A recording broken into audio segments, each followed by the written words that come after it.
up YouTube? It's In Square Sports coming back with another video. Today I'm going to be talking about NFL free agency. We're back at it. This is a QB video. We're talking about some of the younger QBs and also some of the just not old QBs, because there's one guy on here, or a couple guys on here that are getting up there in age but not totally old yet, so I'm just going to go over them. They're also kind of the names that are a little below, you know, the Bradys and the Drew Brees, so I'm just going to go through them real quick. This should be, like I said, I'm going to make a lot of videos that are just kind of, 4 or 5 minutes long, and we'll just go from there. Teddy Bridgewater was on the Saints last season, backing up Drew Brees. Now, Drew Brees signed an extension for 2 years, so that means that Teddy Bridgewater would not be going back to the Saints. So Teddy Bridgewater now is going to a rival in the Carolina Panthers. He's on a 3-year, $63 million contract. Pretty big contract to give Teddy B. In my opinion, I'm not a huge Teddy Bridgewater fan. I mean, I think he's okay. He's gonna do average. He has a little bit of above average athleticism. He's can't really throw the ball deep too well. He played really good with the Saints just because I think he just got thrown in and he was able to do well in a backup role starting.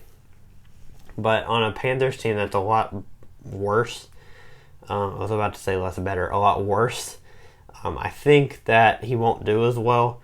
Yes, he has probably a better running back than he did on the Saints in Christian McCaffrey. He doesn't have quite the weapons. Oh, I don't know. I mean, the Saints didn't have a whole lot of weapons on offense other than Michael Thomas and Alvin Kamara, who actually played poorly last year.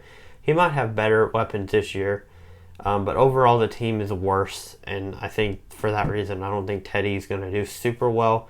I don't think he can get the Panthers to the next level. I actually think the Panthers might finish last in the division this year, which it's possible, but it's also possible they do really well without Cam Newton. So I might talk about Cam Newton in another video because that's a rumor and he might get traded somewhere. So if that happens, I will make a video on that. But for now, that's Teddy Bridgewater to the Panthers. So next, I already talked about this in my another video, but Ryan Tannehill got a huge extension. $62 million guaranteed, 4 years, 118 total.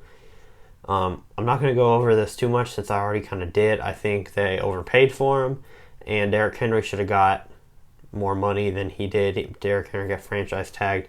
Tannehill got a huge contract. I think it should be opposite, and that's about all I'll say for that. I think they just overpaid him, and they'll probably still win the division because of the stupid Texans, but yeah, so that's what I have to say about that. Next one, Marcus Mariota going to the Raiders.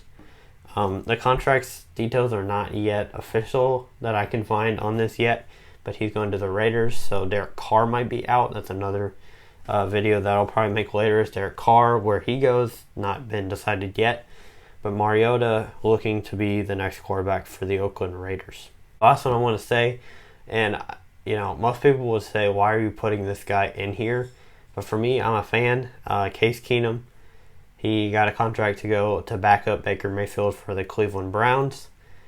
And I think, the contract's not super bad. It's 3 years for $18 million. Not a super bad contract. I think that it's doable. Yeah, for a backup, it might be a little much to give him $18 million. That's about what Baker's making right now. I like Case Keenum. I think he's a good quarterback. I think he's been in bad situations. The one time he was in a good situation, he did really well with the Vikings. You can say it was a coach, you can say whatever you want to, you can say it was a fluke, whatever. I think it's because it was the only time he was with a good team. And with this team, you're not going to have a great organization, but you're going to have great talent. And I think Case Keenum, since he's a veteran, he's been with so many different teams, he knows how to play with talent. So I think he'll do very well if he gets his chance. So that's going to be the question. I would rather him go to the Bears, where he has a lot more defensive talent. I think with the better defensive team, he's done better in the past. I believe that with the Browns, he'll still do okay, but I think he would have been better suited for the Bears, and I think he could have really competed for the starting job with the Bears. With the Browns, they're going to give it to Baker, and his only chance to outdo Baker is for Baker to either get injured or for him to just do really bad, which is a possibility. So that's Case Keenum to the Browns, and I just added that in because I'm a fan of him. It's kind of my bias, but also because I think he, out of any backup on kind of in the league now, he has the best chance, I think, to take over the starting job at some point during the season. So that's going to be it for this video. I just did the quarterbacks that I hadn't mentioned so far, the biggest names probably. There's other quarterbacks that got signed for backup roles like Jeff Driscoll and Chase Daniel, but I wasn't really going to go into them. But yeah, so that'll do it for this video. Thank you guys for watching. Like and subscribe, and look out for more content in the near future, and I'll see you guys next time.